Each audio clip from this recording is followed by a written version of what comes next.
In early 2025, inside a supercooled lab using magnetic fields a million times stronger than Earth's, scientists recorded strange signals, signatures of a particle that shouldn't exist. Not an electron, not a photon, but something far weirder. A phantom hybrid with a fractional charge, defying the very categories that define matter. If real, it could shake the foundations of quantum physics itself. And what it reveals might be the strangest truth the universe has ever whispered. There's a strange quiet that exists just before revelation, a moment suspended in time, like the pause between lightning and thunder. And in that silence, somewhere between the stars above and the atoms within, you begin to sense it, that the universe, for all its grand declarations of certainty, may not be telling you the whole truth. In 2025, the world paused to reflect on 100 years of quantum science. Celebrations erupted from lecture halls to laboratories. Commemorations echoed across international research institutions. It had been a century since physicists first cracked open the veil of the subatomic world. A century of uncertainty, probability, entanglement, and paradox. But beneath all the ceremonies and commemorative lectures, something else was stirring. A quiet discovery. Not shouted from rooftops, but whispered from the edge of comprehension. It didn't make the front page. Not yet. But for those who listened carefully, it felt seismic. A new kind of particle had been found. Not a quark, not a photon, not an electron, but something stranger, something more fractional. They're calling them fractional excitons. And they don't fit easily into the categories we've built around quantum theory. They're not just another piece in the puzzle. We may be looking at an entirely new puzzle altogether. So what are they? Why do they matter? And perhaps most importantly, are they even real? The strange story of fractional excitons begins not in deep space, but on Earth, inside a laboratory at Brown University. Early in 2025, a team led by physicist Jia Li published an experimental breakthrough that seemed at first almost unbelievable. Within a sheet of graphene no thicker than a human hair, exposed to magnetic fields millions of times stronger than Earth's, they observed something the laws of physics hadn't fully prepared us for. Particles, or maybe something less than particles, were forming, behaving and interacting in a way never before seen. It was as if, for a fleeting moment, reality had cracked open, and something fractional had slipped through. To understand how strange this is, imagine you're looking through a microscope, not into a cell, but into a universe. Inside, you'd see particles, protons, neutrons, electrons, names we all learned in school. But those particles are not solid marbles. They're waves, probabilities, cloud-like abstractions that only behave like discrete entities when we try to measure them. Welcome to quantum mechanics.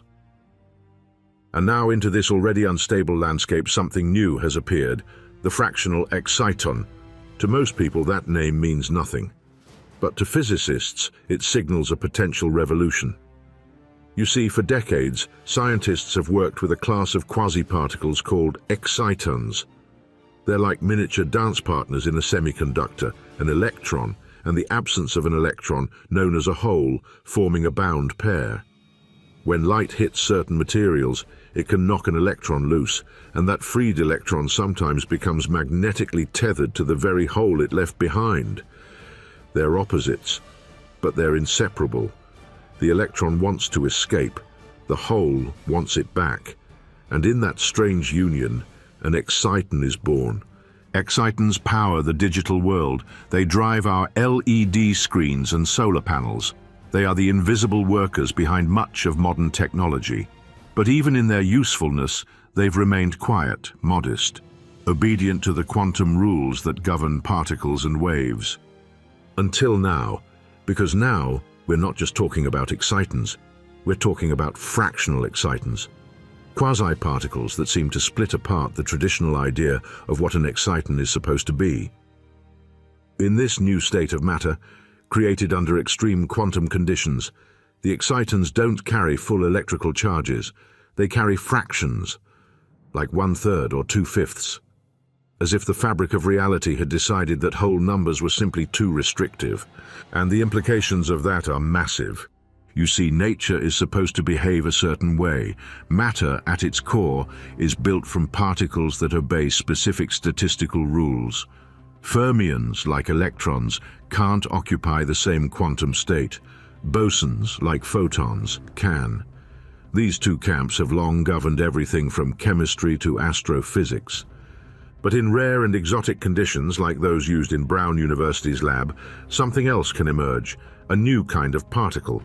One that follows neither fermionic nor bosonic rules.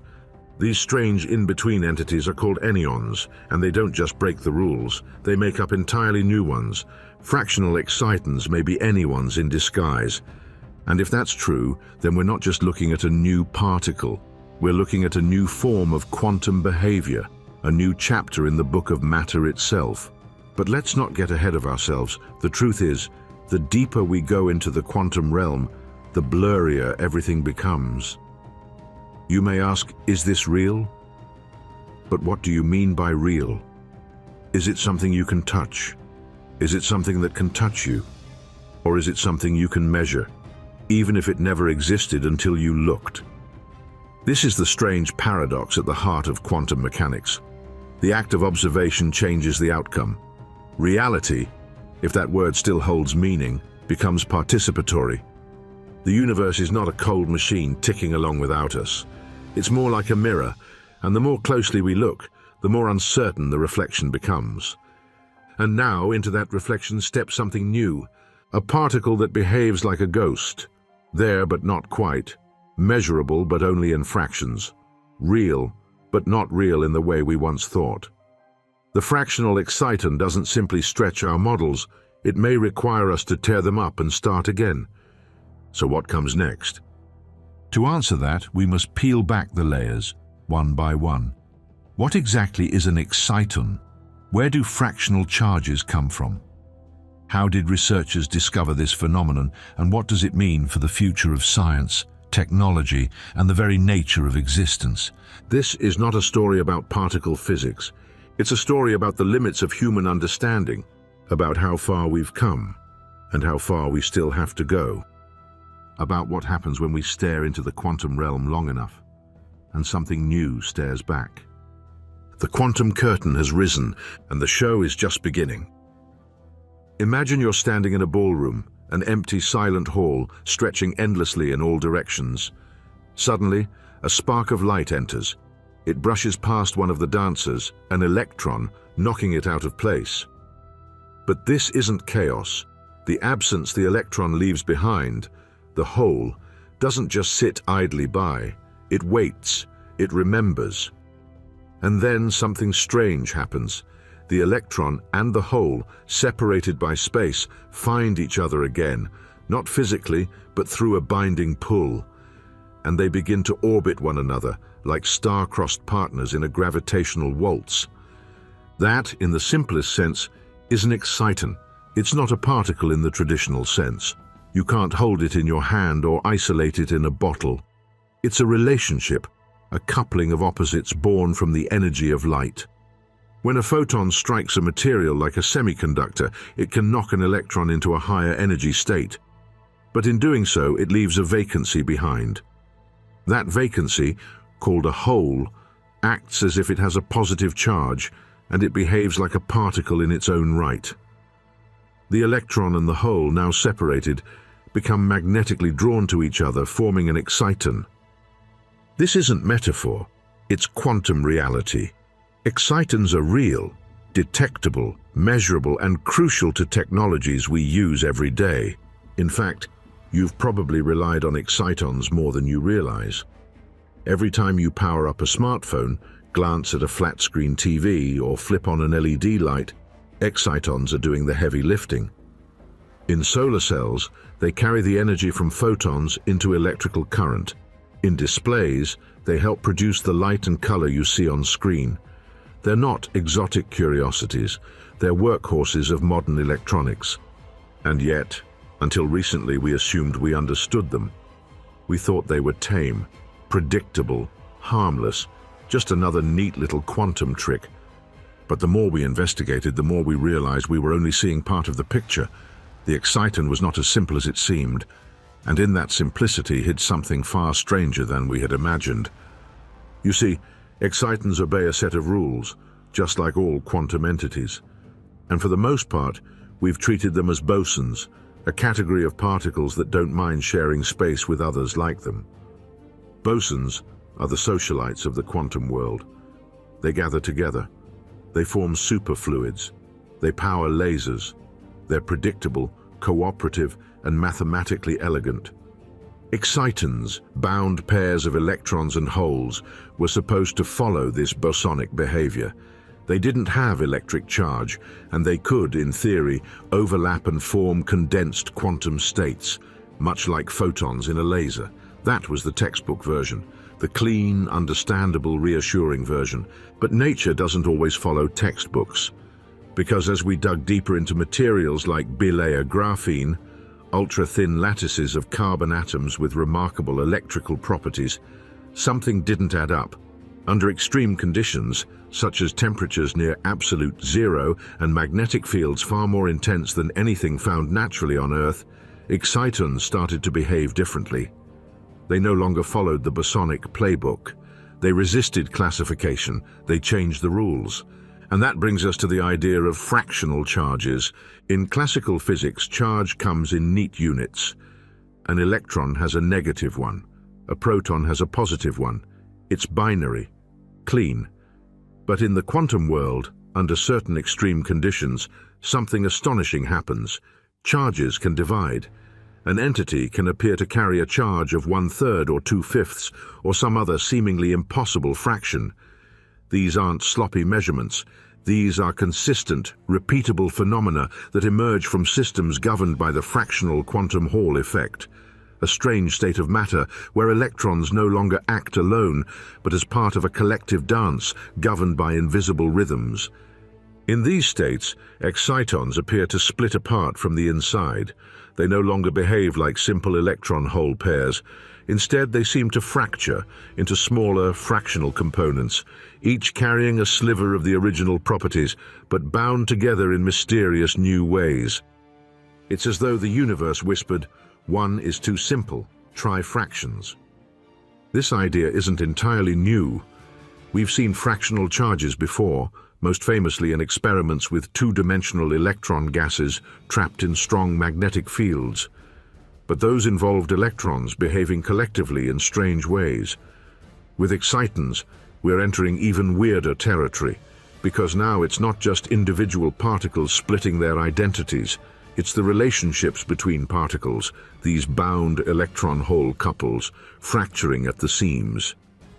Think of an exciton like a quantum marriage, a pair that exists only in relation to each other, a dance, not a dancer. But now imagine that marriage developing cracks, moments where the identity of the pair doesn't quite line up. The charge doesn't quite add up, the statistics don't behave. And what emerges is something that's not quite an exciton, but not quite not one either. This is what Brown University's researchers began to see in early 2025. They weren't just observing familiar excitons behaving oddly. They were witnessing the emergence of something entirely new, a class of quasi-particles that couldn't be described by existing models.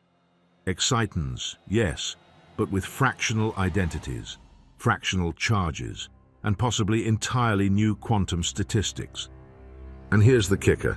These weren't theoretical constructs. These were measured phenomena, observed, tracked, anomalies that held steady through repeated experiments. The team found that under very specific filling factors, numbers that describe how many electrons occupy available quantum states, new quantum phases emerged, phases that didn't align with any previous predictions. At filling factors like 2/5 and 3/7, strange behaviors arose. The electrons and holes didn't form ordinary excitons. They formed something else, something fractional, something defiant. This discovery, subtle though it might seem, has profound implications, because it tells us that even our most familiar quantum tools, the ones that power our electronics and drive our understanding of light and matter, are still hiding secrets. That even in the well-lit corridors of physics, there are doors we haven't opened, or perhaps doors that have only just begun to appear. So what does it all mean? It means the quantum world is more complex than we dared imagine. It means particles are not just objects, they're relationships, patterns, behaviors. And those relationships can split, reconfigure, and evolve into forms we've never seen before. The exciton is no longer just a convenient explanation for what happens when light hits matter. It's a key, a portal, a fragile structure that under pressure can reveal new states of being. And if excitons can be fractional, what else can? The deeper we go, the stranger it gets. And the dance has only just begun. The year was 1982. In a low-temperature lab at the heart of the Bell Telephone Laboratories in New Jersey, something extraordinary occurred. Not with fire or explosions, but with cold and silence. A young physicist named Daniel Suey, along with Horst Sturmer and Arthur Gossard, had been working on a thin layer of electrons trapped between layers of semiconductor material.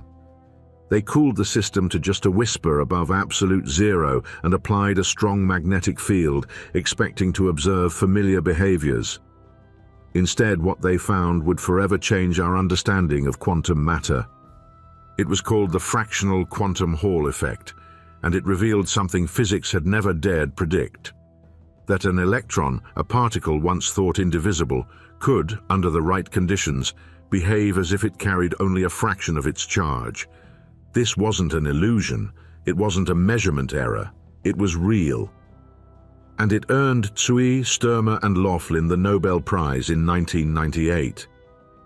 To understand just how shocking this was, consider what the Hall effect is.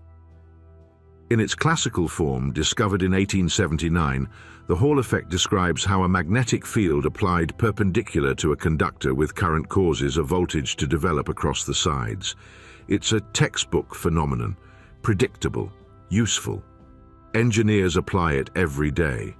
But shrink everything down to the quantum level, trap electrons in a two-dimensional layer, lower the temperature to near zero, and then crank up the magnetic field, and reality begins to disobey the rules. You enter a regime where classical behavior gives way to the bizarre, where the conductance of the material, its ability to carry electrical current, doesn't change gradually. It jumps in discrete steps, and not just whole number steps like 1, 2, 3. It jumps in fractions. The electrons seem to stop acting like individuals and begin moving in perfect synchrony, as if responding to a shared rhythm only they can hear. Imagine a crowded dance floor where hundreds of dancers are packed shoulder to shoulder. In the classical world, you'd expect chaos, collisions, randomness, but under the right beat, they start moving together, perfectly timed, each step offset just so. This is how electrons behave under the fractional quantum Hall effect, in perfect fractional harmony. But what does this have to do with excitons? Everything. Because the fractional quantum Hall effect is the stage, and fractional excitons may be the dancers. You see, in those thin quantum wells, layers of semiconductor material only a few atoms thick, scientists discovered that the electrons could form new collective states. Under extremely strong magnetic fields, the electrons begin to organize themselves into what are called composite fermions. These are not new particles, but rather quasi-particles, emergent behaviors that arise from the complex interactions between the electrons and the magnetic field. It's like watching a flock of birds and realizing that the pattern of flight is itself a kind of entity separate from the birds. These composite fermions can fill up available quantum states, just like normal electrons. But because of their fractionalized nature, the patterns they form give rise to new kinds of order. And in this landscape, new phenomena can emerge, like fractional excitons. Imagine now, instead of a simple electron and hole pair, the classic exciton, we now have a composite fermion and a missing composite fermion. A hole not in a conventional electron sea, but in this exotic fractionalized state. When these two entities find each other, they don't form a traditional exciton. They form something new, something that reflects the fractional nature of their environment. This is the setting in which researchers like Jiali and his team began to search. They weren't looking in ordinary semiconductors, but in materials that support these complex quantum Hall states, like bilayer graphene, a substance so thin it's often called two-dimensional. Within this delicate lattice of carbon atoms, cooled to nearly absolute zero and placed under a magnetic field over 1,000,000 times stronger than Earth's, the team looked for the signatures of new quantum phases, and they found them. At specific filling factors, a term used to describe how many electrons occupy the available quantum states in the system, the team observed strange behaviors. Not just in the movement of electrons, but in how the system conducted energy and responded to electric fields. These weren't the fingerprints of ordinary excitons, they were the signs of something else, bound states that didn't behave like bosons, that carried fractional charge and that arose only in this precise tuned environment. The implications were immediate and profound, because if these fractional excitons exist, and the evidence suggests they do, then it means that the fractional quantum Hall effect doesn't just produce unusual electron behaviors. It produces new classes of quasi-particles, not just individual entities but relationships, composite, fractional couples that obey their own set of rules. It's as if the quantum Hall system is a laboratory inside the laboratory, a quantum petri dish. And under the right conditions, new life forms emerge, not of biology but of pure information and energy. Now here's where it gets even stranger. In this environment, the particles don't move in straight lines. They follow curved paths shaped by the magnetic field and the structure of the quantum states. Their interactions are not simple repulsions and attractions, but topological, meaning they depend on the entire shape of the system. Twist the structure even slightly, and the entire behavior changes. It's as though you've altered not just the landscape, but the very rules of space within it.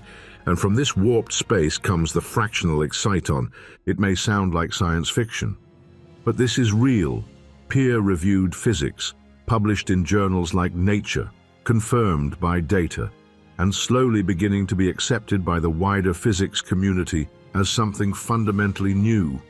What makes all of this so captivating is not just the exotic nature of the particles involved, but what they reveal. The fractional quantum Hall effect is a kind of Rosetta Stone, a translation layer between classical ideas of matter and the weirder, deeper world underneath. A world where particles don't behave like billiard balls but like whirlpools. A world where identities blur and the lines between this and that begin to dissolve. In that world, the exciton, our once humble light-driven electron-hole pair, becomes a kind of messenger. A signal that something deeper is going on, something stranger, something fractional.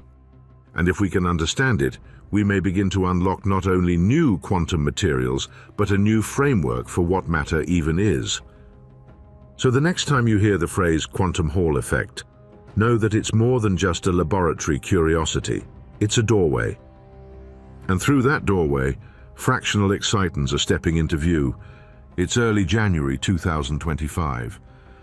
The world is just waking up to the start of a new year, but in a quiet laboratory at Brown University, something extraordinary has already taken place. There are no fireworks, no breaking news banners, no viral tweets, just a preprint. A paper uploaded to Nature, its title dry and clinical, Excitons in the Fractional Quantum Hall Effect. But for those who know where to look, those who speak the language of condensed matter physics, this paper is a seismic jolt, the kind that doesn't just shift our understanding, the kind that opens a door to something entirely new.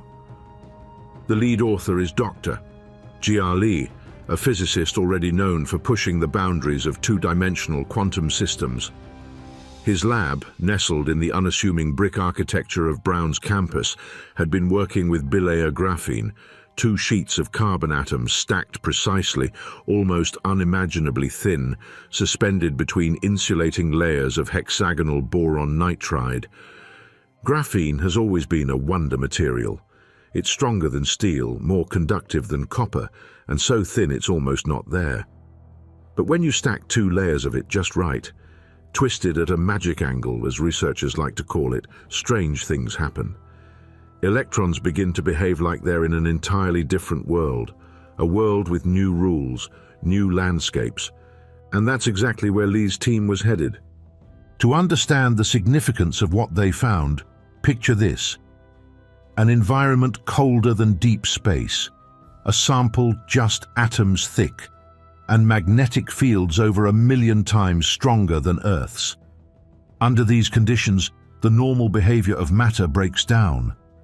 Electrons stop behaving like individuals and start dancing in collective quantum patterns. This is the fractional quantum Hall regime, the same strange territory we explored in the last chapter.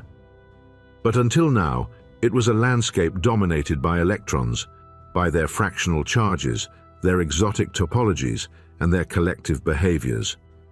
What Lee's team discovered was something more, something unexpected. Within this extreme environment, they observed signs not just of electron behavior, but of excitonic pairing. That is, particles forming bound states, much like excitons, but not ordinary ones. These were bound states formed within the fractional quantum Hall states. The researchers began to detect unusual transport signatures, changes in the material's electrical behavior, that pointed towards something never seen before.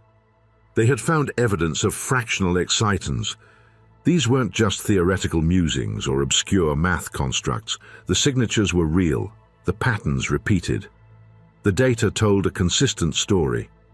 Exciton-like pairs were forming, but they weren't acting like bosons. They weren't obeying the expected rules. Instead, they seemed to possess fractional charge and possibly even fractional quantum statistics, the hallmarks of a new class of quantum particles. Now, to be clear, these weren't excitons in the classical sense. The system was too strange for that. These were emergent phenomena, quasi-particles that arose from the collective behavior of electrons under extreme constraints. Imagine looking at a crowd of people from above. At first, you see only individuals. But then, you notice patterns, shapes, movements. The group begins to act like a single organism.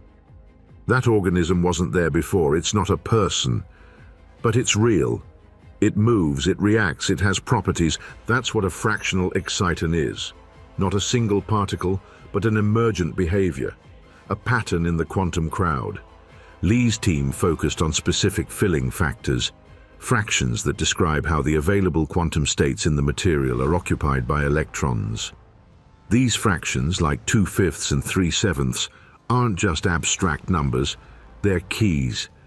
At these precise ratios, the system enters stable quantum phases, and within these phases, the team found something remarkable: two distinct types of new behavior. The first looked familiar, at least at a glance. It resembled what's known as an exciton condensate, a kind of superfluid made of bound electron-hole pairs. But this one was different. The pairs weren't neutral. They carried fractional charges. They were excitons, yes, but excitons that broke the mold. The second was even stranger. These excitons, if you can still call them that, didn't behave like bosons. They didn't share space the way photons or helium atoms do. Instead, they may obey a different set of rules entirely, a kind of in-between statistics that doesn't fit into our neat categories. A hint, perhaps, of anyonic behavior. And that's when the implications began to sink in, because if fractional excitons really exist, and all signs suggest they do, then we're not just looking at a new variation of an old idea. We're looking at a new class of quantum particles, one that challenges the very foundations of how we define identity in the quantum world. Lee's paper puts it plainly. Our findings point toward an entirely new class of quantum particles that carry no overall charge, but follow unique quantum statistics. In simpler terms, they're not like anything we've seen before. These excitons form, not in a vacuum, but within the complex latticework of a highly tuned, strongly correlated system. They're not born from isolation. They're born from entanglement, from balance, from a deep structure of interaction that's just beginning to reveal itself. And unlike electrons or photons, they don't exist independently. You can't pluck them out and put them in a jar. They only exist within the system. They are a product of its context, its temperature, its field strength, its geometry. They are real, but only under very specific conditions. Remove those, and they vanish, not because they're illusions, but because they're emergent. They arise when the universe lines up just right. It's like seeing a rainbow. The light is real, the water droplets are real, but the rainbow, that's a product of the interaction. It only exists from a certain angle, in a certain light. And yet no one denies the reality of a rainbow. In the same way, fractional excitons may force us to rethink what we mean by real. Are particles only real if they exist independently? Or can they be real because of how they behave, how they interact, how they emerge from the deeper patterns of nature? These are not idle questions. They cut to the heart of quantum mechanics and to the future of how we understand everything from matter to consciousness. Because if the universe builds itself from emergent patterns, if reality itself is layered, contextual, and fractional, then the rules we've written down are just the surface, the map, not the terrain. And now, as Lee and his colleagues have shown us, there are places on the map where the terrain begins to ripple, where new structures begin to rise, where particles we never expected begin to step out of the fog. The discovery of fractional excitons may be one of those places, and it changes everything. In science, evidence is everything. It's the difference between speculation and truth, between rumor and revolution. And in early 2025, inside the humming cold of a quantum lab, the evidence for fractional excitons didn't just whisper, it rang like a bell. But this bell didn't sound like anything we'd heard before. The team at Brown University had prepared their experiment with surgical precision. Bilayer graphene, suspended between layers of boron nitride, cooled to fractions of a degree above absolute zero. The entire setup bathed in a magnetic field so strong it would rip ordinary materials apart. It wasn't just engineering, it was choreography. Every element had to move in time, in temperature, in tension. The measurement they were looking for was subtle, not a flash of light or a violent reaction, but a change in transport signatures, the electrical behavior of the system under precise conditions. In particular, they were watching for behaviors that couldn't be explained by the known properties of electrons, holes, or even conventional excitons. And that's exactly what they found. At specific filling factors, ratios that describe how many available quantum states are filled with electrons, the data shifted, unexpectedly, consistently.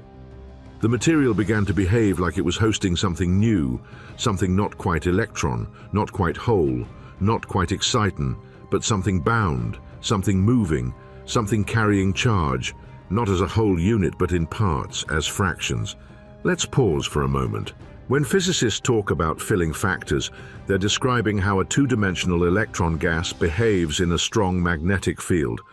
Imagine each electron state as a seat in a stadium. A filling factor of 1 means every seat is filled, each state is occupied. A filling factor of 2/5 means only 40% of the available seats are filled, and they're filled in a way that produces unusual collective behavior. It's at these unusual filling factors, 2/5, 3/7, 4/9, that the strange behavior begins to emerge. It's as though the electrons start forming patterns not just in space, but in behavior. And within those patterns, something unexpected comes alive. The measurements revealed 2 new quantum phases, not variations on known behavior, not noise. These were clean, repeatable, structured changes in how the system responded to electric fields. The first phase resembled something already hinted at in earlier research, a condensate of excitons. But unlike traditional exciton condensates, which are formed from electron-hole pairs with zero net charge, these new condensates formed from fractionalized components. The bound pairs still existed, but they carried fractional charge. Like dancers tethered together by invisible strings, each moving not with the rhythm of a full beat, but in half steps, quarter steps, third steps. That alone would have been enough to raise eyebrows. But the second phase was stranger still. The data showed signatures that couldn't be explained by bosonic behavior, the kind expected from typical excitons. In fact, they suggested the presence of non-bosonic excitons. That is, bound pairs that didn't follow either of the two primary categories in particle statistics, not bosons and not fermions.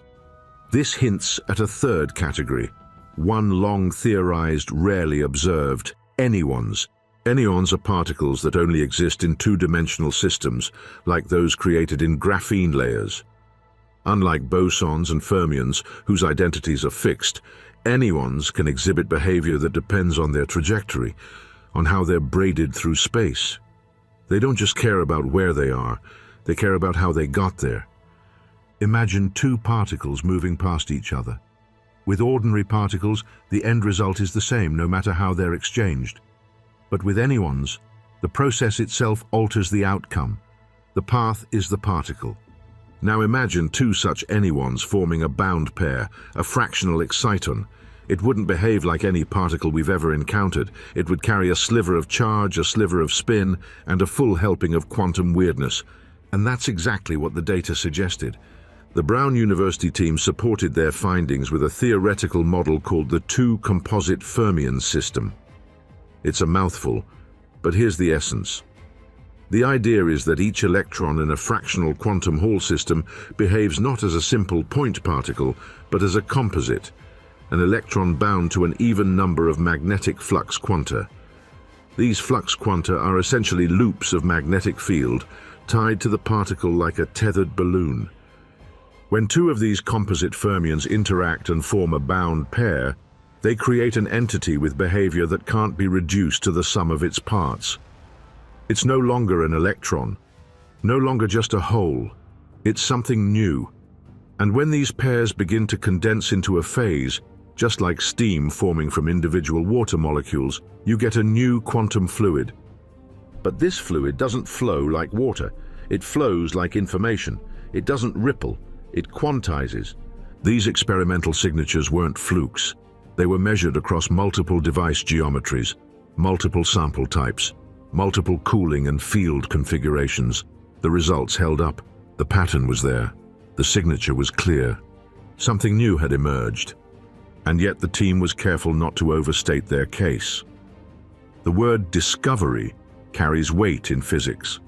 It's not thrown around lightly. Instead, they offered the evidence. Let it speak. Let the community decide. But for those paying attention, the message was unmistakable. We may be witnessing the emergence of a new phase of matter, built from particles that carry fractional identity and behave in ways we've never seen. It's difficult to overstate how rare this is. In physics, most discoveries are incremental, a slightly better measurement here, a small anomaly there. But this is conceptual, foundational. It's the kind of discovery that makes you go back and rewrite the definitions in the textbook. It's also the kind of discovery that reopens old questions, questions about what particles are, about how identity works in the quantum realm, about whether our entire framework for understanding quantum phases is incomplete. And perhaps most intriguingly, it hints at something we're only beginning to understand: that quantum particles are not objects, but emergent behaviors. That reality, at its most fundamental level, might not be built from things, but from patterns. And fractional excitons, they may be the first glimpse of what those patterns look like when they turn, fold, and split in ways we never imagined. The evidence is in. The signals are clear. Something new has been born in the cold silence of graphene and magnetic fields. But what exactly have we discovered? And how far will this new frontier stretch? We're only beginning to find out. For over a century, the framework of quantum mechanics has given us astonishing predictive power. It told us where electrons orbit. It told us how particles behave under pressure, light, heat, and magnetism. It gave us semiconductors, lasers, nuclear energy, even quantum entanglement. And within that framework there were rules, firm, unwavering categories. Particles were either fermions or bosons. That was the law. That was the architecture of the subatomic world. But now, something is cracking. Because if the experiments from Brown University are correct, and all the evidence says they are, then we're witnessing a breach in that neat division. Fractional excitons don't seem to obey the standard categories. They are something in between. And in the world of quantum statistics, that is not supposed to happen easily. Let's revisit the basics for a moment. In quantum mechanics, particles fall into one of two camps. Fermions, like electrons, protons, and neutrons, obey the Pauli exclusion principle. No two fermions can occupy the same quantum state at the same time. This rule is what gives atoms their structure. It's why matter has solidity. It's why you can't walk through walls. Bosons, on the other hand, love to share. Photons, gluons, and the Higgs boson all fall into this category. Multiple bosons can occupy the same state. They clump together, forming phenomena like superfluid helium or the coherent light of a laser. Bosons are the carriers of force, the glue of the quantum realm. Every known particle, every fundamental constituent of matter has belonged to one of these two groups, until now. Because now we're confronting evidence that fractional excitons, formed under the exotic conditions of the fractional quantum Hall regime, may not behave like either. Instead, they may follow anyonic statistics, a third category, not theoretical anymore, but emergent. And this is where everything starts to shift. Anyons are creatures of the two-dimensional world. In our everyday three-dimensional space, particle statistics are fixed. There are only two ways a particle can behave when it is exchanged with another. Either the wave function describing the system flips sign, fermions, or it stays the same, bosons.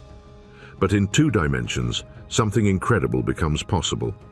In a two-dimensional system like the atom-thin lattice of bilayer graphene, the wave function doesn't have to simply flip or stay the same. It can pick up a phase, a kind of twist or rotation in its mathematical description. This phase isn't all or nothing, it can be any value. That's why they're called anyons. Their statistics can be anything in between.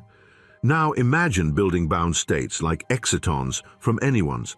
The resulting entity doesn't behave like a normal particle. It doesn't just move or collide. It remembers how it moved. Its identity is path-dependent. In essence, its very existence is tied to its history. This is deeply unsettling to classical thinking. In traditional physics, a particle is a particle is a particle. Its position, momentum, mass, and charge define it. It has no memory. But with anyons, and possibly with fractional excitons, that changes.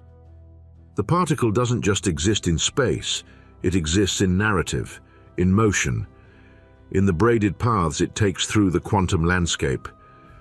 That's not a poetic exaggeration. That's the math, that's the physics. And that's why the discovery of fractional excitons is so disruptive, because it means that one of our most cherished assumptions, that all matter must conform to either bosonic or fermionic behavior, might be only part of the picture. We've been looking at the universe through a binary lens, but in these strange two-dimensional systems, nature isn't binary. It's fractional, fluid, story-based.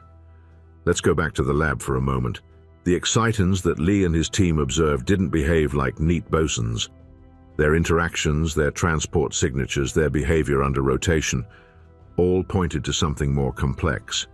Their charge wasn't whole. Their coherence didn't match the bosonic profile. And yet, they weren't behaving like fermions either. There was no exclusion principle in effect, no blocking behavior. Instead, the excitons formed non-bosonic condensates, quantum phases that suggest a third path. The emergence of such a phase implies that these particles carry not just fractional charge, but also fractional statistics. And here's where things start to feel genuinely alien. Because if these excitons are indeed anyonic, then they could be used to encode quantum information in ways we've never before imagined. Their path-dependent identities make them naturally fault-tolerant, ideal candidates for topological quantum computing, where quantum bits are stored not in physical states, but in the braids of particle histories. But even beyond the technological potential, there's a more haunting implication. our model of particles may be too rigid. Perhaps particles aren't fixed entities at all. Perhaps they are emergent events, temporary, context-driven condensations of deeper fields and relationships. In this view, a particle doesn't simply exist. It appears, it behaves, it vanishes. Its identity is not inherent, but defined by the rules of its environment. And that's exactly what fractional excitons seem to be. They don't live in our everyday world.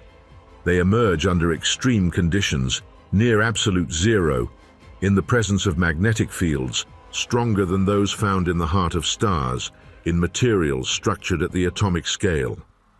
And yet, they're real.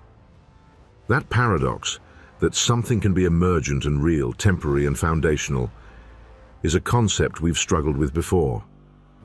Think of sound waves.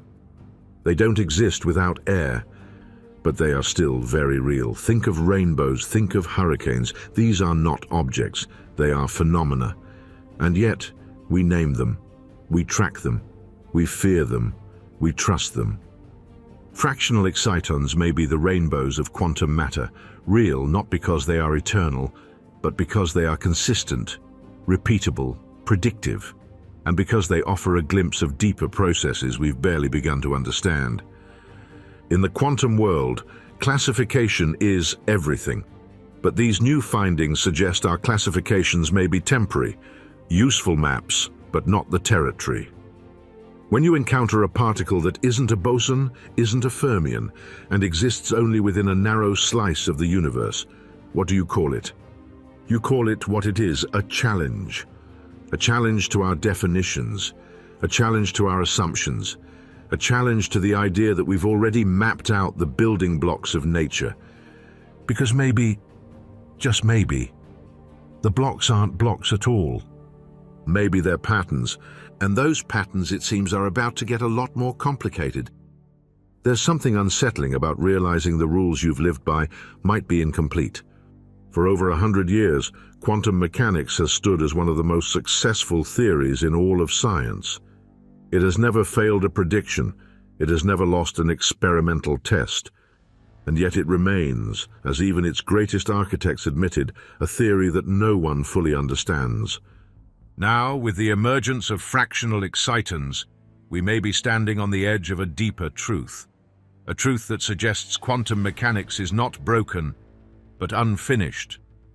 Because what these strange fractional quasi-particles are showing us isn't just a new kind of behavior. They're revealing that the very structure of quantum theory may have more layers, more secret hallways than we've dared to imagine. Let's rewind for a moment. When quantum mechanics first emerged in the early 20th century, it did so out of necessity. Classical physics couldn't explain the behavior of atoms. It couldn't make sense of blackbody radiation or the photoelectric effect, or why electrons didn't spiral into the nucleus like tiny planetary suicides. So the quantum revolution began. Planck, Einstein, Bohr, Heisenberg, Schrödinger. Together, they built a theory that didn't describe certainty. It described probability, a world where particles existed as waves of possibility until measured, a world where observation shaped reality. But in building this theory, they also created boundaries. There were knowns and unknowns. Particles had spin, mass, charge. They belonged to families. They followed strict statistical rules. And for a time, it worked. It gave us lasers, semiconductors, MRI machines, GPS, the internet itself. But now, with the discovery of fractional excitons, we're glimpsing behaviors that don't quite fit. Quantum states that aren't described well by current models. Particle relationships that don't behave like any known bosons or fermions, systems that operate more like weaving patterns than point particles, and this forces a question. Is our current theory describing the whole picture? Or is it only describing the shadows on the wall? When we talk about phases of matter, we usually think of solids, liquids, gases. But in the quantum world, there are many more. Superfluids, Bose-Einstein condensates, topological insulators. These are phases not defined by temperature or density, but by how particles organize their quantum identities. And now, it seems, there's a new phase, a fractional excitonic phase, where bound states of particles form, not through simple attraction, but through collective quantum choreography, where their charge, spin, and behavior emerge from the rules of the crowd, not from any individual. It's no longer about what a particle is, it's about what the system does. This marks a profound shift, because it suggests that matter is not built from static components, but from behaviors, from relationships, from context. Think of how waves behave in the ocean.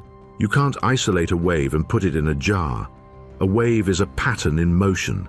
It is defined by the water around it, the wind, the seafloor. It is a consequence of conditions. Remove those, and the wave disappears, not because it wasn't real, but because it was conditional. Fractional excitons seem to operate in the same way. They're not fundamental particles floating through space. They're behaviors, emergent states of quantum matter that exist only when the right symphony of conditions are in place. That realization changes things. It changes how we view identity at the quantum level. It changes what we mean when we say a particle exists. And it may even change how we approach the foundations of physics. Because if reality is made not of particles, but of conditional states, what else might emerge under different conditions? Are there more phases of matter waiting to be discovered? More fractional identities? More in-between behaviors that don't conform to our current definitions? The answer, if history is any guide, is yes. Physics evolves, and not always smoothly. There are periods of certainty and periods of upheaval. We've seen it before with Newton, with Einstein, with the quantum revolution itself. And each time the change has come not because someone disproved the old model, but because someone saw past it, saw deeper, asked stranger questions. That's where we are now. Fractional excitons are not here to destroy quantum mechanics. They're here to deepen it, to stretch it, to show us that even after 100 years, there are still corners of the quantum world we haven't illuminated. There are still patterns that don't quite fit. And that should excite us, because every time the model breaks, something new is born. Think about the implications for quantum field theory, which currently describes all particles as excitations of underlying fields. If fractional excitons are real, then perhaps those excitations aren't as clean as we thought. Perhaps the fields themselves can give rise to complex emergent states, conditional behaviors that only show themselves under pressure. Think about how this might influence entanglement. These fractional states are formed not from isolation, but from profound interconnectedness. The charge, the statistics, the identity, all emerge from the system. It's entanglement not just between particles, but within the fabric of behavior itself. And think about the philosophical weight of this, that reality might not be absolute, but contextual. That identity at the smallest scales is not fixed, but emergent. That the quantum world is not a universe of things, but of relationships. You are not seeing particles. You are seeing consequences. And that's where fractional excitons matter most. Not just as a new discovery, but as a lens, a way to peer deeper into a quantum world that, even after a century of study, is still full of shadows, illusions, and revelations. So where does this leave us? With a question, of course. Not what are particles made of, but what makes a particle. Not what is real, but when is it real? Because now we know the rules can bend, the categories can crack, and out of those cracks something new can emerge, something fractional, something profound. Technology is often the echo of theory. An idea whispered in the quiet of a laboratory can, decades later, reshape the entire world. That's been the story of quantum mechanics from the beginning. In the early 20th century, it was a curiosity, abstract math and philosophical debates. Today, it's embedded in our phones, our computers, our navigation systems, even the power grid. So what might fractional excitons give rise to? What future echoes are we beginning to hear now?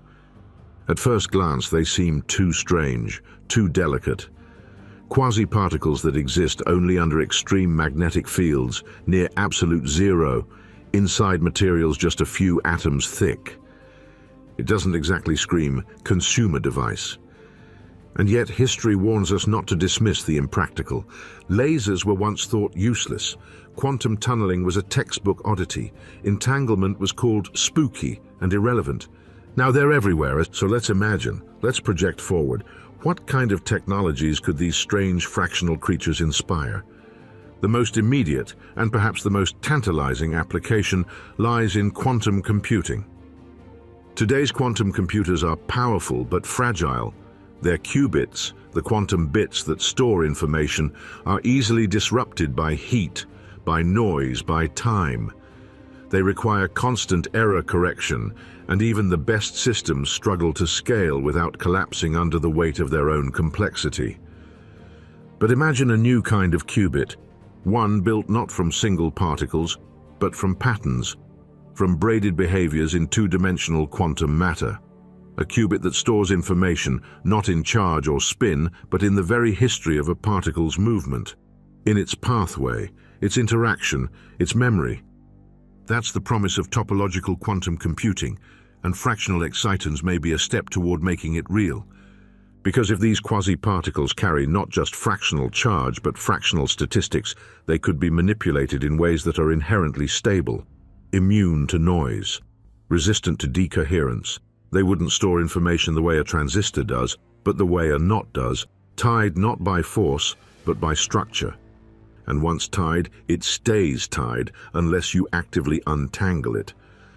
This kind of robustness is exactly what quantum engineers are looking for, a way to build systems that remember without fragility, that hold quantum states without needing constant correction. Fractional excitons, with their emergent anyonic behavior, could be the foundation of such a system, but it doesn't stop there. These quasi-particles may also pave the way for new quantum materials, substances that behave in ways we've never seen. Materials where electrical current flows without resistance, where heat moves in one direction only, where light and matter interact in programmable ways. Picture a material that, under the right magnetic field, changes its entire phase. One moment it's an insulator, the next it's a superconductor, or a material that uses fractional excitons to filter particles by their statistics, not just by size or charge. These aren't science fiction dreams. They're the logical consequence of understanding how to engineer quantum phases. And fractional excitons are giving us a glimpse of what those engineered phases might look like. There's also the possibility of energy storage and transfer. Because these quasi-particles are created through the absorption and release of energy, they could be harnessed, someday, for more efficient ways to manipulate and transmit power at the nanoscale. Imagine solar cells that don't just convert sunlight to electricity, but use engineered excitonic phases to maximize absorption, minimize heat loss, and route energy on a quantum level. And then there are the potential implications for quantum communication. If we can learn to manipulate these fractional entities, to braid them, to encode them, to pass them along defined paths, we might open the door to quantum signals that are harder to intercept, harder to fake, and nearly impossible to disrupt. Information carried not in light alone, but in the context of the particles themselves, in how they move, where they've been, and how they're tied to others. It's early days. These technologies aren't sitting on a shelf waiting to be packaged. They require conditions far beyond what today's devices can maintain. But that was once true of all quantum breakthroughs. What matters isn't just where we are, it's where this points. And fractional excitons point somewhere new. They're not just a novelty, they're a platform, a demonstration that nature still holds tricks we haven't seen, and that those tricks aren't just academic. They can be built upon, shaped, scaled, engineered, but perhaps their greatest potential lies not in what they power, but in what they reveal. Because once you realize that particles can be built from patterns, that matter can emerge from motion, from symmetry, from collective agreement, you begin to see everything differently. You stop asking, what is this made of? And start asking, how is this behavior produced? And that shift in thinking is, in itself, a kind of technology. It's a new way of building, a new way of understanding, a new way of designing reality. In the coming years, we may find ways to bring these exotic phases closer to room temperature, to engineer materials that simulate the extreme conditions needed to produce fractional excitons, to scale these effects from labs into circuits, from theories into devices. And when that happens, if it happens, we won't just have a new kind of quantum computer or a smarter solar panel. We'll have a deeper connection to the architecture of the universe. We'll be working with the raw language of matter, not just as observers, but as composers. Fractional excitons are not just a scientific curiosity, they're a doorway. And the moment we learn to walk through it, the world will change. What if they're not real? That's the question echoing behind the equations, behind the graphs and models and elegant lab setups. What if fractional excitons, these strange shimmering quantum entities, are not real in the way we typically understand reality? And more disturbingly, what if neither are we? This isn't just poetic musing. It's a genuine growing debate in theoretical physics, because fractional excitons challenge more than our understanding of particles. They challenge our understanding of existence itself. Let's start simple. When we ask if something is real, we're usually asking if it exists independently of us. Can it be measured? Can it be touched, weighed, counted? Can it persist when no one is looking? With fractional excitons, the answer is complicated. They don't exist in isolation. They aren't particles that float around freely like billiard balls. They arise only within a very specific set of conditions, within layers of atom-thin materials, under intense magnetic fields, cooled nearly to absolute zero at precise fractional filling factors. Change the setup even slightly, and they vanish. Not like a broken machine, but like a story that stops making sense outside its own rules. So, are they real? Are rainbows real? Are dreams real? Are hurricanes, traffic jams, economies real? They don't exist as standalone objects, but they exist as emergent phenomena, things that come into being through the interactions of other things. Their reality is relational, contextual. And now we are learning that quantum particles, some of the very building blocks of matter, might work the same way. That's what fractional excitons force us to confront, that reality might not be composed of things, but of behaviors, of systems, of patterns that only emerge under certain conditions. And once you accept that, a second, more unsettling question follows. If excitons are emergent, if they arise only when the universe is configured just right, then what else might be emergent? What else might be conditional? What about consciousness? What about the self? You are at your core a system of particles. Carbon, hydrogen, oxygen, calcium, iron. You are stardust, yes, but also electricity, chemistry, organized information, a pattern. But where exactly do you exist? In your atoms? In your neurons? In the connections between them? What if, like a fractional exciton, your identity is not a substance, but a state? A temporary structure that exists only because the right materials came together at the right moment, under the right constraints. And what if, like those strange quasi-particles, you are only real within the system? These are not science fiction questions. They are real, and they are now. Because if we're discovering that even particles, once thought to be the most fundamental things in the universe, are not really things, but events, then perhaps we need to rethink what everything else is too. And this leads to one of the oldest, deepest questions in all of science and philosophy. Is the universe fundamentally real or fundamentally constructed? Are particles like bricks, solid and absolute? Or are they like melodies, defined not by mass or shape, but by the interplay of notes and silence? Fractional excitons don't behave like bricks, they behave like melodies. They appear, they vanish, they repeat only under the right rhythm. They are not defined by presence, but by pattern. And that may be the universe's greatest secret. that what we think of as things, as discrete, graspable objects, are simply temporary harmonies in a much deeper song. Quantum physics has always flirted with this idea, the wave-particle duality, the uncertainty principle, the observer effect. Each of these chips away at the notion of a stable, objective reality. And now fractional excitons go further still.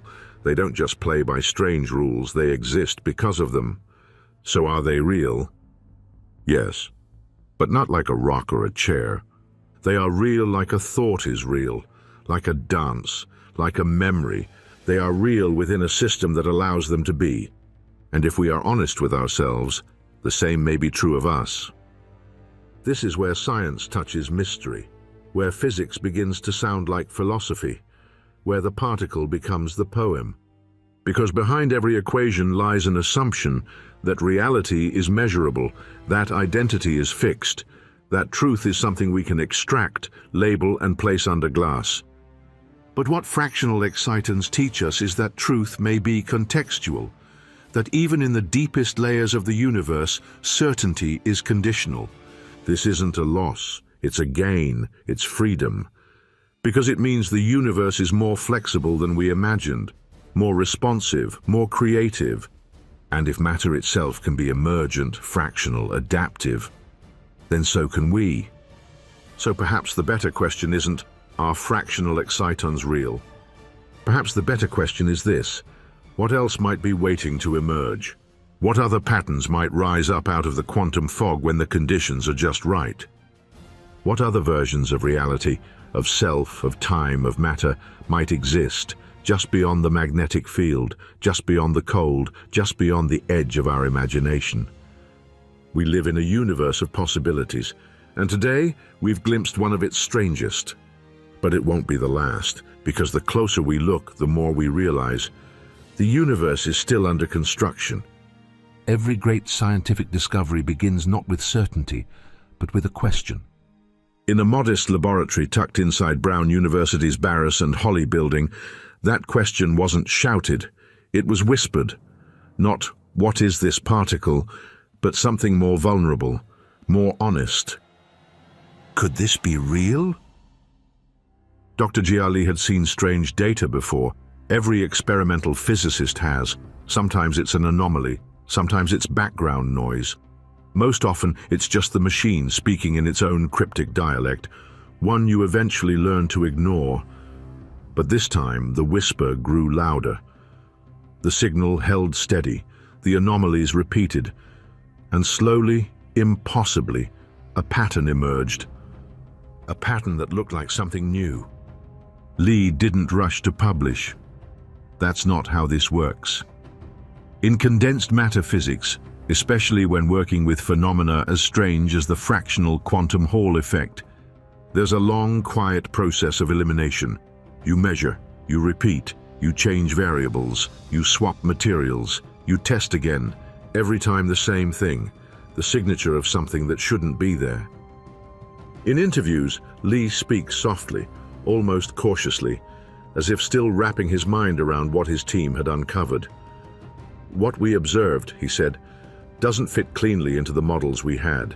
We're seeing behaviors that suggest a new class of quantum particles. They don't carry net charge, they don't follow conventional statistics, but they're there. There's a look in his eyes that many physicists will recognize, a mixture of awe, fatigue, and that subtle flicker of doubt that never fully goes away. Because when you're this close to the unknown, nothing ever feels quite solid. The ground is always shifting. But that's the nature of the work. Lee didn't make the discovery alone. His lab was a constellation of researchers, postdocs, PhD candidates, materials scientists, engineers, people who spent months carefully preparing samples, isolating B-layer graphene structures, aligning them with hexagonal boron nitride, tuning magnetic fields, cooling the system to near 0 Kelvin.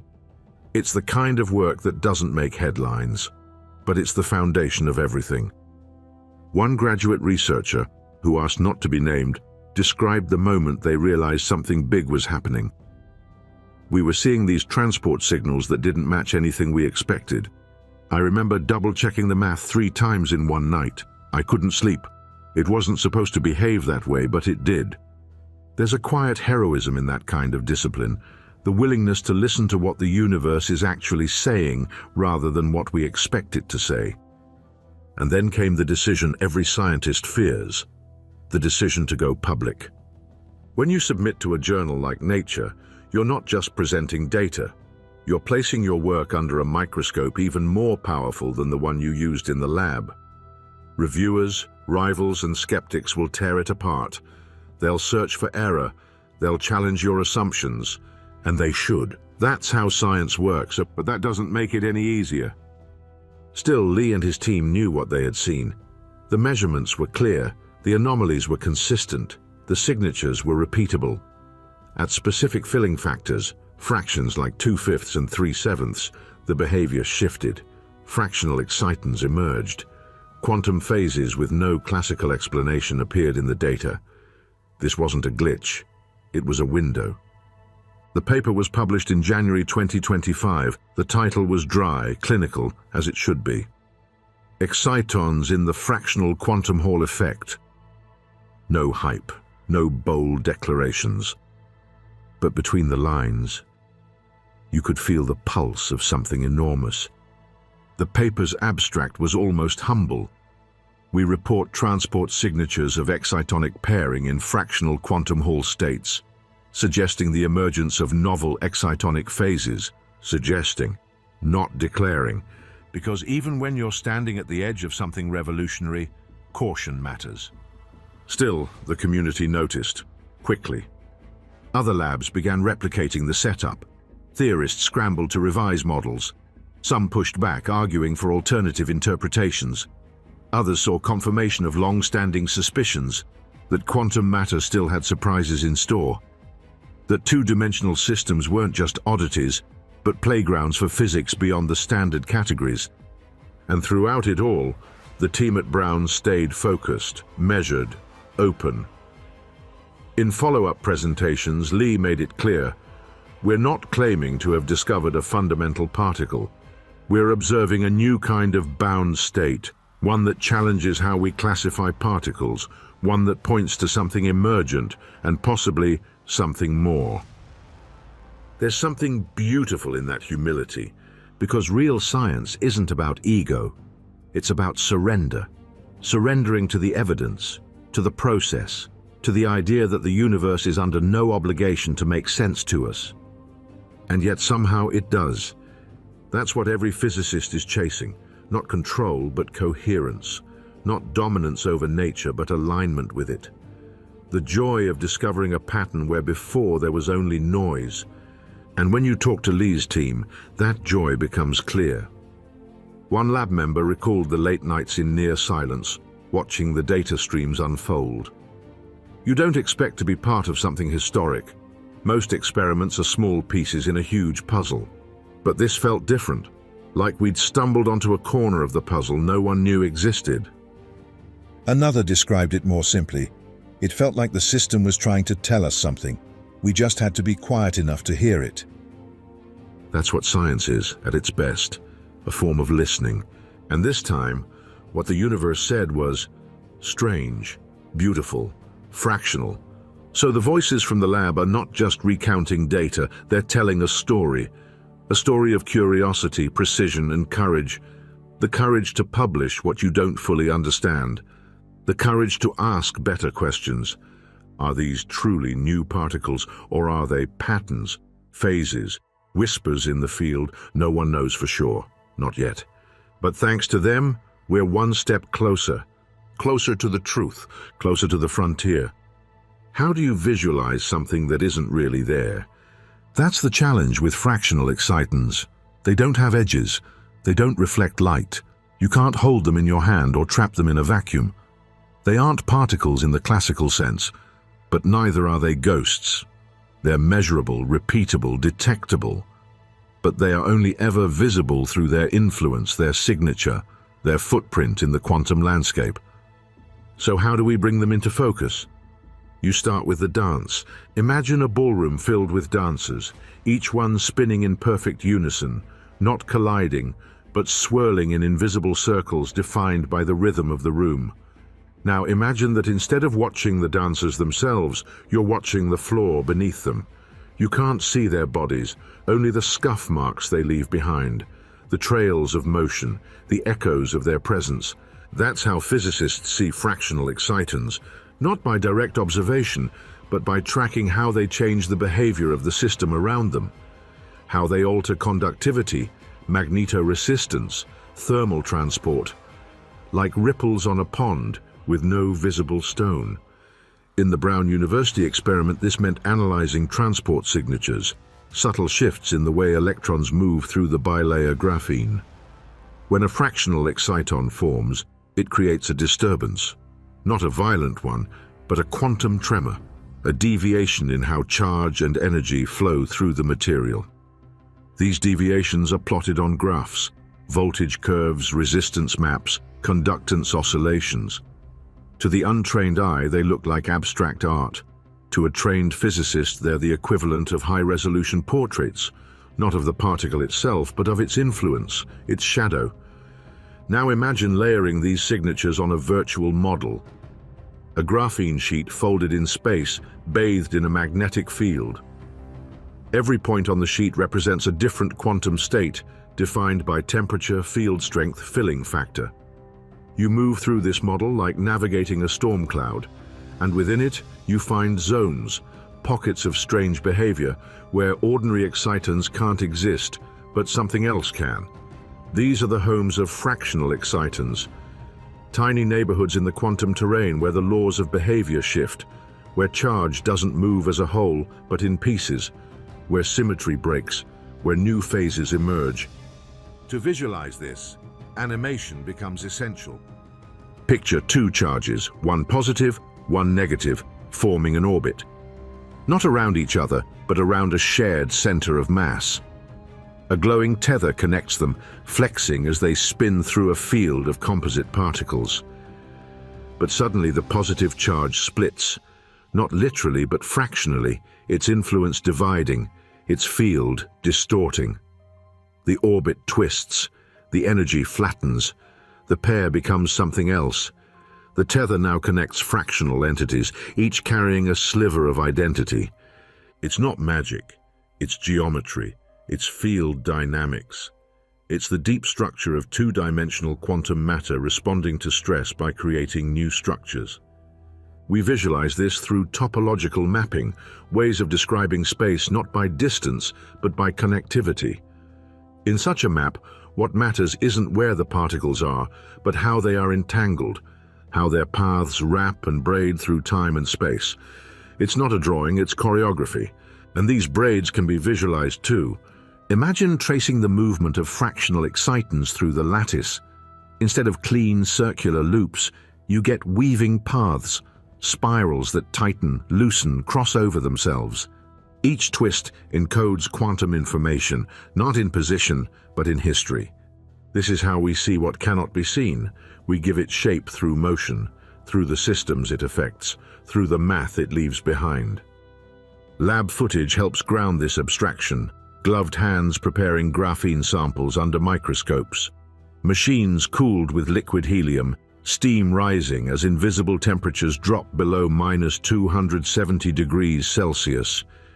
Magnetic coils humming with field strengths that would shatter steel, yet delicately tuned to coax out behaviors from a lattice of carbon atoms. It's a contradiction, a fusion of extreme force and extreme subtlety. The machines are massive, the particles are fragile, but that's what it takes to see something this small, this strange, this profound. And then there's the moment when the data appears. A screen lights up, a graph shifts, the curve bends just so. A silence passes through the lab as someone leans forward, not to celebrate, not yet, but to confirm, to measure, to rerun. Because seeing something once means nothing in physics, but seeing it again, and again, and again, means something new may have appeared. This is where art and science overlap. Because to see the invisible requires imagination, not fantasy, but disciplined creativity, the ability to take raw data and give it shape, to draw maps in the quantum fog, And once that shape is clear, something remarkable happens. You begin to understand not just the particle, but the conditions under which it appears, the tensions that birth it, the patterns that sustain it. You start to see fractional excitons not as elusive anomalies, but as signposts, clues that point toward deeper structures hidden in the rules of the universe. They become more than theoretical artifacts. They become real, not because we've seen them directly, but because we've watched their world take shape around them. Because sometimes the best way to see something new is to watch what it leaves behind. And in the case of fractional excitons, what they leave behind is a trail of clues. Clues written in voltages, in resistance shifts, in braided pathways and topological maps. Clues that tell a story, even if the protagonist remains hidden. So when we say we've seen fractional excitons, what we really mean is we've felt their presence. In numbers, in structure, in behavior, and in the silence between the data points, where something new begins to emerge. 100 years, that's all it's been. From Max Planck's earliest equations on blackbody radiation to the quiet hum of quantum processors running today's experiments, the entire history of quantum mechanics fits within a single human lifetime, a single century. And yet, in that brief window, we've unraveled some of the deepest truths the universe has to offer, and we're still just getting started. When Planck introduced the idea of the quantum in 1900, he had no idea what he was setting in motion. He was trying to solve a minor problem in thermodynamics, a technical mismatch between classical predictions and experimental data. But in proposing that energy is exchanged in discrete packets, he cracked open a door to an entirely new world. That door was blown open by Einstein in 1905 when he proposed that light itself, something previously understood as a wave, could behave like a particle. The photoelectric effect. The beginning of wave-particle duality. The first time the universe offered us a wink and a riddle in the same moment. From there, the quantum revolution exploded. Bohr's model of the atom, Schrödinger's wave equation, Heisenberg's uncertainty principle, Dirac's relativistic quantum theory. These were not just incremental steps. They were leaps into the unknown, each one forcing us to abandon some cherished classical certainty. We learned that particles don't have fixed positions until measured, that observing a system changes its outcome, that entanglement links particles across space in a kind of invisible instant handshake, that the very fabric of matter is governed not by certainty but by probability. By the mid-20th century, quantum mechanics had moved from theory into technology, transistors, lasers, the digital revolution, and with it came deeper explorations into matter itself. We found that protons and neutrons were made of quarks, bound together by gluons, following the rules of the strong nuclear force. We discovered neutrinos, particles so ghostly they pass through your body by the trillions every second, unnoticed. We built the Standard Model, a framework that could explain nearly every particle and force in the universe except gravity. But even as we celebrated these achievements, strange anomalies kept slipping through the cracks. Superconductivity, quantum tunneling, the fractional quantum Hall effect, tiny hints that there was more to discover, that our models were not complete. And into that gap stepped a new generation of physicists, exploring topological matter, quantum fluids, and emergent behaviors. They weren't looking for new particles in the vacuum of space. They were finding them in the tight folds of condensed matter, layers of atoms cooled and pressurized into revealing nature's hidden structures. It was in that condensed world that we discovered topological insulators, materials that conduct electricity only along their surfaces, where the edge becomes a new kind of playground for electrons.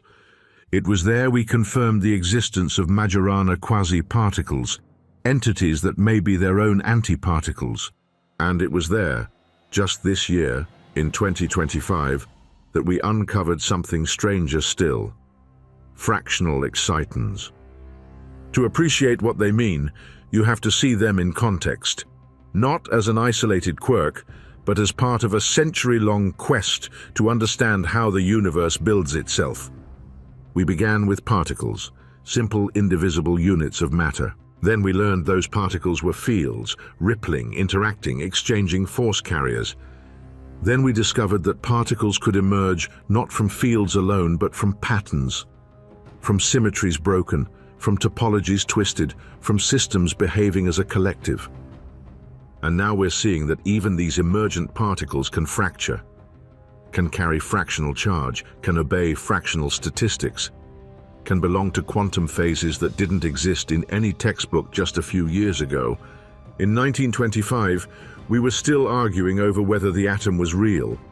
In 2025, we're observing the behavior of quasi-particles that emerge only in two-dimensional systems, under intense magnetic fields, at temperatures colder than deep space, and we're finding they behave like a new class of matter entirely. This is the arc of quantum progress, from certainty to subtlety. And yet it's not just a linear timeline, it's a rising spiral, each layer building on the last, revisiting old ideas with new tools. Planck's quanta gave way to Einstein's photons. Einstein's photons gave way to quantum field theory. Quantum field theory gave rise to condensed matter exploration. And now, condensed matter is giving us back something Einstein never expected: a quantum world more flexible, more fluid, more layered than he could have imagined. Fractional excitons don't just belong on this timeline, they extend it. They tell us that even after a century of decoding quantum behavior, the universe still has surprises, that we haven't mapped the full territory, that there are still quantum states, still entire categories of being waiting to be discovered, and that should humble us. Because when you stand back and look at the full sweep of quantum history, one truth becomes clear. We're not approaching the end of understanding. We're standing at its newest edge. Just as Planck couldn't predict what Einstein would do with his equations, just as Schrödinger couldn't foresee the laser, just as the early pioneers of quantum theory couldn't imagine a world filled with semiconductors and entangled photons, we too cannot yet see what fractional excitons will become. But we know this: they are part of something larger. A century of quantum revolutions, a tapestry still being woven, and the next threads are already beginning to appear. It's easy to think of discoveries like fractional excitons as rare, isolated phenomena, once-in-a-decade revelations born from the edge of possibility. And they are rare, but they're not alone, because 2025 isn't just a year of quantum celebration, it's shaping up to be a quantum renaissance. Across the globe, in labs from California to Zurich, new breakthroughs are being announced at a pace that feels almost orchestral. Each experiment a new note in a rapidly forming symphony. And if you step back just far enough, you can hear it, the rising hum of a new understanding taking shape. Let's start with one of the most significant of these: quantum error correction. If quantum computers are the future, then error correction is the bridge we must build to reach them. And this year, two independent research teams crossed a threshold long thought unreachable. They successfully demonstrated logical qubits that can detect and correct errors faster than they accumulate. This may sound technical, and it is, but its implications are massive. Quantum systems are notoriously fragile. The tiniest disturbance, heat, vibration, electromagnetic noise, can collapse a delicate quantum state in milliseconds. This is why our most powerful quantum machines today run with only a few hundred qubits, many of them just trying to keep each other stable. But these 2025 breakthroughs showed that it's possible to create self-healing quantum systems, machines that don't just store quantum information, but defend it, dynamically and autonomously. One of the key techniques involved using topological codes, where qubits are entangled in such a way that the information is stored in the pattern, not the parts. Sound familiar? Because it should. This is the same kind of topological thinking that underlies fractional excitons, particles whose behavior is defined not by position or spin alone, but by pathways, relationships, entangled motion. Different breakthroughs, different materials, but the same strange architecture beneath them. A pattern that keeps repeating. And then there's quantum networking, another quiet revolution gaining momentum this year. In late March, a team from the Netherlands successfully demonstrated quantum entanglement across 3 nodes in a live network, using photons to connect trapped ions between separate labs. That's more than just a new kind of internet. It's the foundation of the quantum internet, a network that transmits not bits, but states. A web where information is no longer copied and sent, but teleported. This changes everything from communication security to computational power. With a quantum network, a calculation that would take years on a classical computer could be performed in minutes or in parallel across entangled systems. And again, the principle behind it echoes what we've seen in fractional excitations: entanglement, coherence, topological structure. The technologies are different, but the philosophy is converging. 2025 has also seen advances in quantum materials, specifically in the engineering of moire superlattices. These are materials created by layering 2-dimensional sheets at slight angles, producing interference patterns that alter electron behavior in dramatic ways. They're like optical illusions in matter, materials that confuse particles into behaving in unexpected ways. And in these twisted lattices, researchers have observed new correlated electron states, some of which show signs of superconductivity, magnetism, and even fractal conductance patterns, behaviors that seem to mirror self-similarity across scales. Fractals, patterns, relationships embedded within relationships. It begins to feel as if the deeper we go, the more the universe reveals itself to be not a machine, but a language. One spoken through patterns, structures, symmetries, and the occasional unexpected asymmetry that signals something truly new. And that's what ties all of this together. Fractional excitons, error-corrected logical qubits, multi-node quantum entanglement, moire-patterned supermaterials. They're not isolated successes, they're part of a coordinated shift in how we engage with the quantum world. For most of the 20th century, physics treated particles like nouns, objects with properties, things you could count, measure, catalogue. But what we're seeing now, across every domain, is that quantum behavior is better described as verbs, as processes, as actions embedded in networks of interaction. Particles emerge from patterns. Qubits encode meaning through entanglement. Materials reveal new properties through geometry, not chemistry. And beneath it all is a whisper that maybe, just maybe, everything is connected. So how do fractional excitons compare to these other breakthroughs? In one sense, they're more fundamental. They don't offer immediate utility.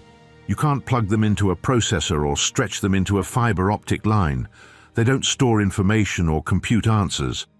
But they do something deeper. They redefine the question. They show us that what we call a particle might only be a shadow of a deeper structure.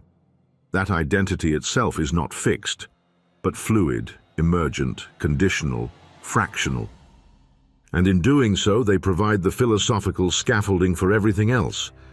Because how can you trust a qubit if you don't understand what a particle really is? How can you build a quantum network if you don't understand how entangled states emerge? How can you design quantum materials if you don't know what behaviors matter can produce under pressure? Fractional excitons don't answer those questions, they uncover them. They are, perhaps, the most foundational breakthrough of this quantum renaissance. Not because they build the future directly, but because they change the way we imagine it. And sometimes, that's the most powerful breakthrough of all. There's a moment when the numbers fade, the diagrams disappear, and the experiments fall silent, where all that's left is awe. Awe at what we've seen, awe at what we still don't understand, and awe at the strange truth that we are not outside observers of this universe, but part of the story it's still telling. Fractional excitons began as whispers in the math, hints in the data, a ripple in the transport signature of a carbon sheet chilled to near nothingness. But in that ripple, we found a crack in the foundation, a doorway, and behind that doorway, a glimpse of something deeper, a class of quantum particles that carry fractional charge. that defy categorization, that behave not like objects but like processes, like songs played by matter under very specific conditions. They shouldn't exist, but they do. They challenge the boundary between particle and pattern, between object and event, between the map and the territory. And in doing so, they've handed us something precious. A question. What else is waiting to be found? What other forms of matter have been hiding between the lines? What phases of reality still lie, curled beneath the cold and the dark, just waiting for the right field, the right geometry, the right kind of silence? Because this isn't the end of the quantum story. It's the prologue. In 1925, we thought we understood atoms. In 2025, we realize we've barely scratched the surface. We've now seen particles that aren't quite particles, phases that aren't quite phases, patterns that blur the line between being and becoming.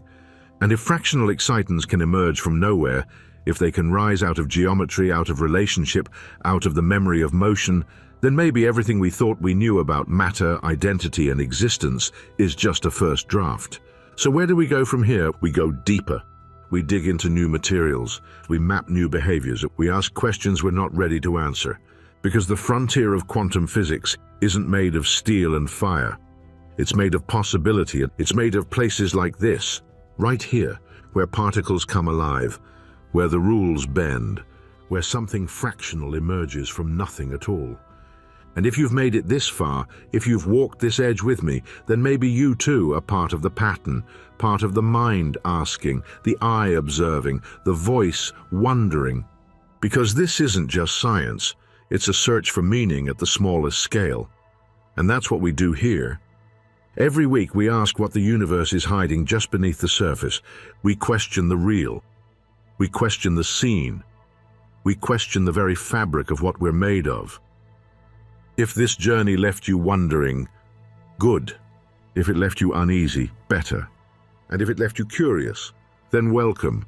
This is Frontiers of Infinity, and we've only just begun. Subscribe now if you haven't already.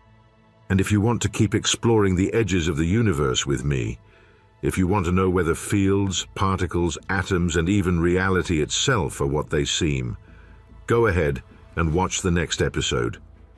Because the questions aren't getting smaller, they're getting louder, and the frontier is waiting. Thank you for joining us on this extraordinary journey through the cosmos, here on Frontiers of Infinity. If this glimpse into the unknown has sparked your curiosity, be sure to subscribe and join us each Friday at 7 p.m. Eastern, where we unravel the darkest mysteries of space.